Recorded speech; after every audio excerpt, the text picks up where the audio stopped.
Bollywood silver screen presenting good manners.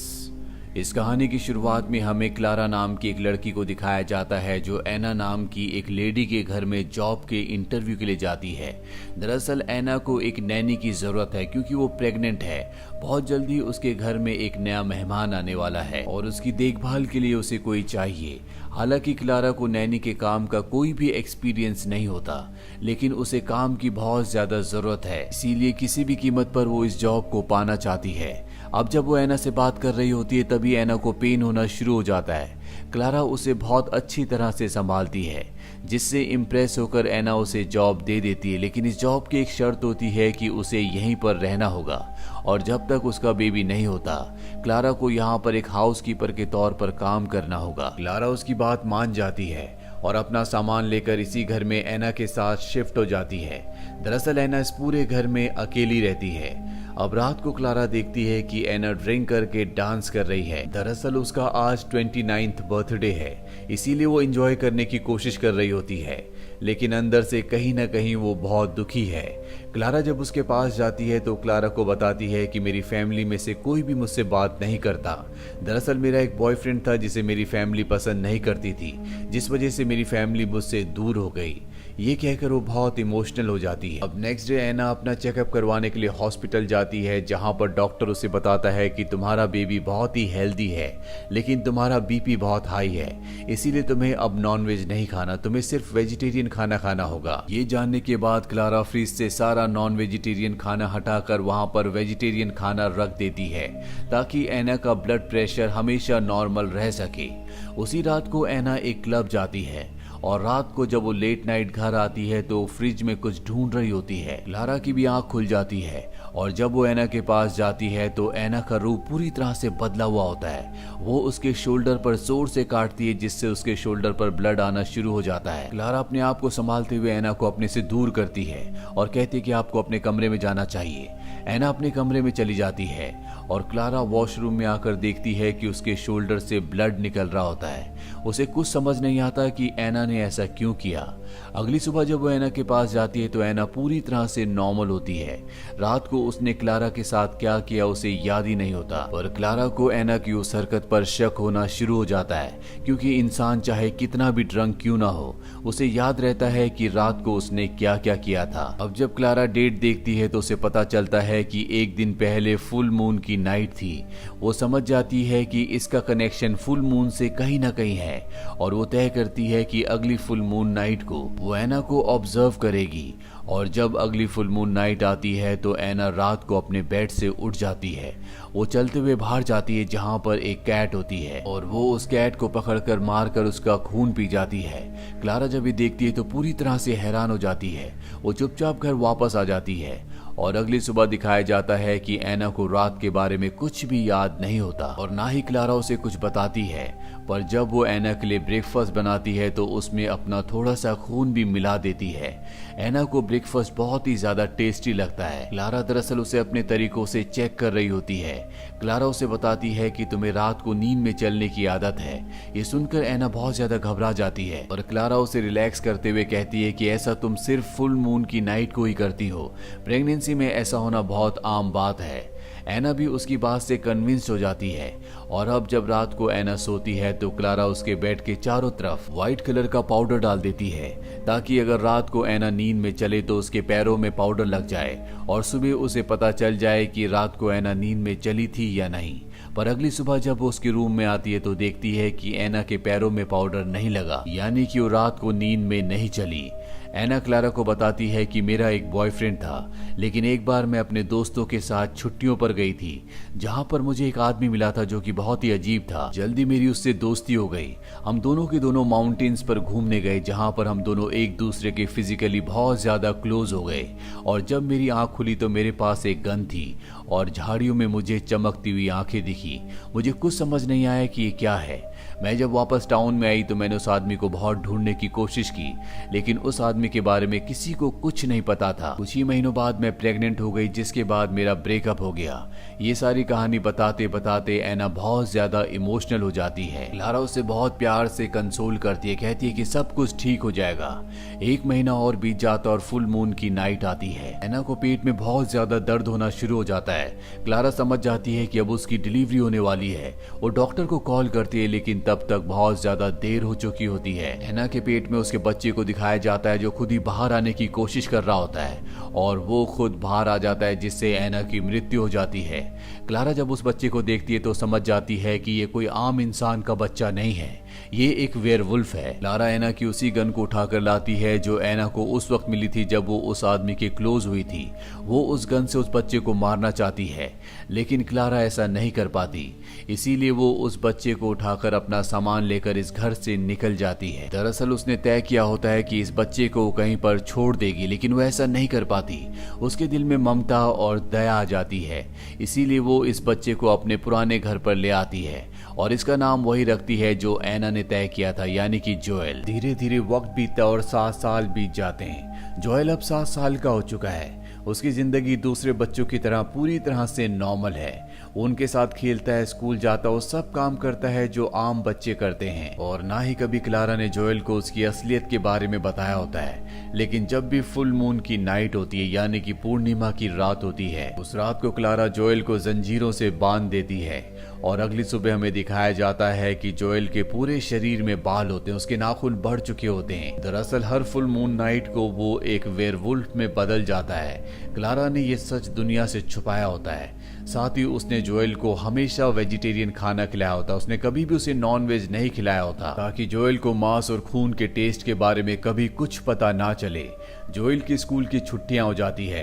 Clara जब काम पर जाती है तो जोएल को अपनी मॉम के घर छोड़ देती है, जहां क्लारा की मॉम देखती है कि जोएल बहुत ज्यादा कमजोर लग रहा है। उसे पता होता है कि वो हमेशा वेजिटेरियन खाता है, इसीलिए क्लारा की मॉम जोएल के लिए नॉन वेज बनाती है ताकि उसे खाकर उसके शरीर में ताकत आए।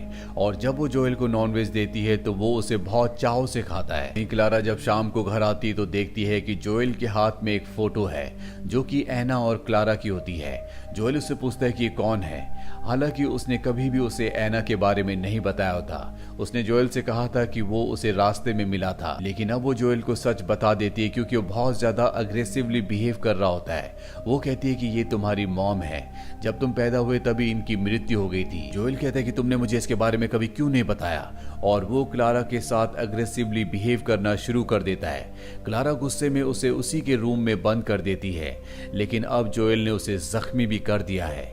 क्लारा को कुछ समझ नहीं आता कि वो इतना अग्रेसिव क्यों हो गया है, इसीलिए वो अपनी मॉम के पास जाती है। उसकी मॉम बताती है कि मैंने उसे खाने में नॉनवेज दिया था, और क्लारा को समझ में आ जाता है कि नॉनवेज खाने की वजह से वो इतना ज्यादा अग्रेसिव हो चुका है।